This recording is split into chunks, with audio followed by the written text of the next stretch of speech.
Have you ever wondered if the future can truly be foretold? Enter the world of Nostradamus, a man who claimed to do just that over 500 years ago.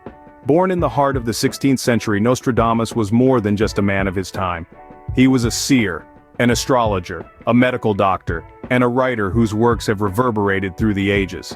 Among his many writings, one stands out: The Centuries, a collection of cryptic quatrains filled with prophecies that have captivated the world. His name has become synonymous with prophetic accuracy, with some believers claiming that he predicted everything from world wars to natural disasters, and even the rise and fall of prominent figures. But who was this enigmatic man really, and how did his predictions earn him a place in the annals of history? Dive with us into an exploration of Nostradamus's life, work, and enduring legacy. Born in 1503 in Saint-Rémy-de-Provence, France, Nostradamus led a life as fascinating as his prophecies.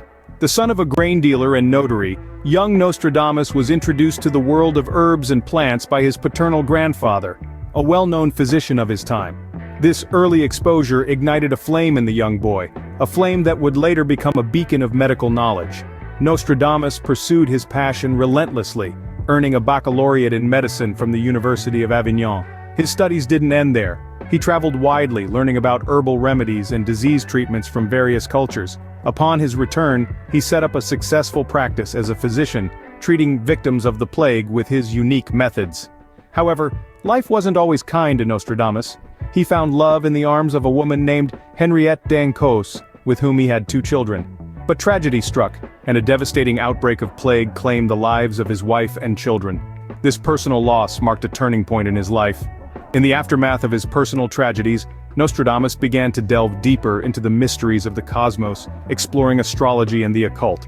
This marked the beginning of his journey into prophecy, a journey that would ultimately transform him from a respected physician to a renowned seer.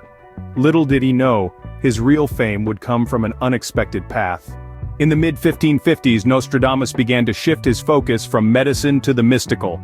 No longer content with the physical ailments of the body, he plunged headlong into the realm of the unseen, the future. This shift marked a significant transformation in Nostradamus's career and life. He began to pursue astrology with fervor, blending it with his own unique form of prophecy.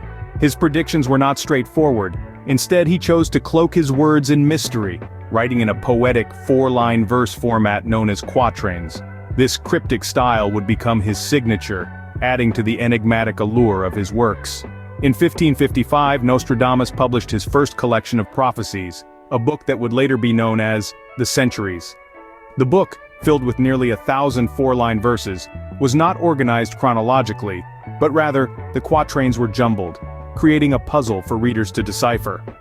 His prophecies were a mix of French, Latin, Greek, and even anagrams, further complicating their interpretation.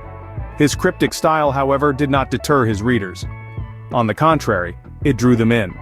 The public was captivated by the mystery, the challenge, and the promise of understanding the future. Nostradamus was no longer just a physician, he was a seer, a prophet, a man who claimed to see what others couldn't. These cryptic verses would soon captivate the world. And so, the era of Nostradamus the prophet truly began. Nostradamus's prophecies are a riddle wrapped in an enigma. They have been the subject of intrigue, fascination, and debate for over 4 centuries. One of the most intriguing aspects of Nostradamus's prophecies is their interpretive flexibility. You see, his quatrains are often cryptic and filled with metaphor, making their interpretation a complex task. Over time, countless interpretations have been proposed. Some have been met with nods of agreement, while others have been dismissed as mere conjecture. The interpretations often depend on the interpreter's perspective, their knowledge of historical events, and sometimes, their own biases. For instance, let's take one of his most famous quatrains, Century 2, Quatrain 51. The blood of the just will be demanded of London, burnt by the fire in the year 66. Many believe this prophecy foretold the Great Fire of London, which did indeed occur in the year 1666. The fire devastated the city, and the blood of the just may refer to the vast human suffering that resulted. Another prophecy, Century 1, Quatrain 25, states, "Lost, found, hidden for so long a time, the pastor will be honored as a demigod." This has been linked by some to the discovery of King Richard III's remains in a Leicester car park in 2012, centuries after his death. The phrase honored as a demigod could refer to the renewed interest and romanticized view of Richard that followed the discovery. Then there's Century 1, Quatrain 60. An emperor will be born near Italy. Some interpret this as predicting the birth of Napoleon Bonaparte, who was indeed born near Italy in Corsica, and became an emperor of France. However, it's important to remember that these are only interpretations. They are not definitive proof of Nostradamus's predictive abilities.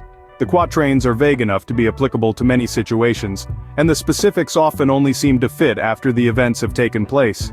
Yet, not everyone agrees on the accuracy of these interpretations. Skeptics argue that these alleged predictions are often the result of creative reinterpretation, retroactive shoehorning, or outright fabrication. But that's a topic for another scene. Just as there are believers, there are skeptics. Nostradamus's prophecies have not been free from criticism and skepticism. A key point of contention is the ambiguity of his quatrains. His writings, composed in a mix of French, Latin, and Greek, often utilize symbolism and metaphor, making them open to a wide range of interpretations. Critics argue that this vagueness allows for what's known as retroactive fitting. This is the process of taking an event that has already occurred and finding a prophecy that seems to describe it. When viewed through the lens of hindsight, it's easy to make connections that may not have been apparent beforehand. Take, for instance, the infamous quatrain that many believe foretold the rise of Adolf Hitler. The prophecy speaks of a greater enemy arising near the Rhine, but it's worth noting that this could apply to a vast number of historical figures or events. Critics argue that it's only after the fact, with knowledge of Hitler's actions, that this connection was made. Questions have also been raised about the accuracy of Nostradamus's predictions. While some events seem to align with his prophecies, there are many more that do not. The accuracy rate, critics note, is not significantly higher than what one might expect from random chance. The debate over Nostradamus's prophecies continues to this day. Despite the skepticism, his prophecies still captivate the imagination, prompting us to wonder about the mysteries of time and our place within it. Centuries later, Nostradamus's influence endures. The 16th century seer and astrologer's prophecies have seeped into the fabric of our culture, literature, and media, leaving an indelible mark that remains potent even today. Nostradamus's works have been analyzed, scrutinized, and interpreted countless times over, and they continue to inspire awe, intrigue, and at times, heated debate. His cryptic quatrains have been woven into the tapestry of countless novels, films, and television shows, often serving as a plot device that adds a layer of mystery and suspense. His influence extends beyond the realm of fiction too, shaping the way we think about prophecy, divination, and the very concept of predicting the future. In the face of every major event or catastrophe, there are those who turn to the pages of Nostradamus's The Centuries, seeking signs and symbols that might suggest he foresaw the events unfolding before our eyes. From natural disasters to global conflicts to the rise and fall of influential figures, there is a persistent belief that Nostradamus, in his cryptic verse, predicted it all. His prophecies have been invoked in the light of current events, with interpretations often adjusted to fit the narrative of the times. But it's not just about fitting prophecies into contemporary context, it's also about the anticipation of what is yet to come, the allure of unlocking the mysteries of the future. In popular culture, Nostradamus is often depicted as a mystical figure, a man shrouded in the cloak of the unknown. This portrayal has only served to amplify the intrigue surrounding his prophecies, making him a staple in the realm of the supernatural and the unexplained. But beyond the myth and the legend, there is the man, Michel de Nostradam, a physician by training, an astrologer by interest, and a prophet by legacy. His life and works have sparked countless debates, inviting us to question the boundaries of human foresight and our understanding of time and destiny. His impact on belief in prophetic predictions is undeniable. The fascination with Nostradamus's prophecies speaks volumes about our inherent curiosity about the future, our desire to know what lies ahead, and our enduring fascination with the enigmatic and the unknown.